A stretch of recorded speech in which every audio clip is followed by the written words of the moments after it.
Mes chers concitoyens, nous achevons la 3e semaine de confinement. Et ces mesures sont forcément pour nos concitoyens des moments difficiles, des moments d'inquiétude, d'autant plus que l'on est séparé de ceux qui vous sont proches. Et j'ai une pensée évidemment pour les personnes âgées accueillies en maison de retraite et confinées dans leur chambre. L'effort qui est demandé est un effort important, mais c'est à ce prix que nous parviendrons à diminuer le pic de la pandémie et que nous pourrons sortir de cette crise.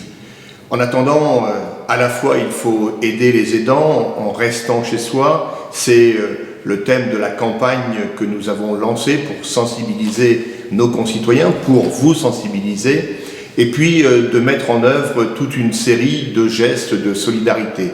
Ainsi, le groupement hospitalier de territoire a apporté hier au CCAS d'Hirson 3700 masques chirurgicaux qui aussitôt ont été répartis sur les 16 structures de tirage, sur les centres de soins, sur les services à domicile.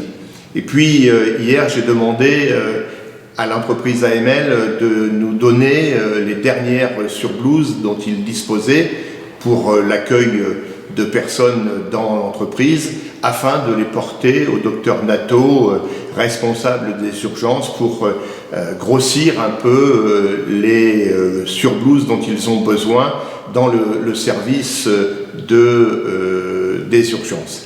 Cela veut dire que nous avons chacun, en ce qui nous concerne, la possibilité, mais le devoir de contribuer à améliorer à la fois le sort de ceux qui sont proches et de faire en sorte que la pandémie ne passe pas par nous. Alors voilà, je voulais aujourd'hui vous dire que tout est mis en œuvre pour justement faire en sorte que nous puissions essayer de surmonter ces difficultés. Le CCAS est présent à domicile pour les courses, pour un certain nombre de services.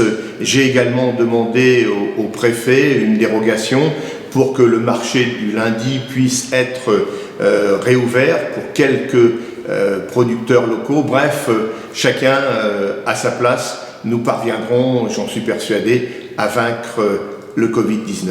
Et je vous en remercie.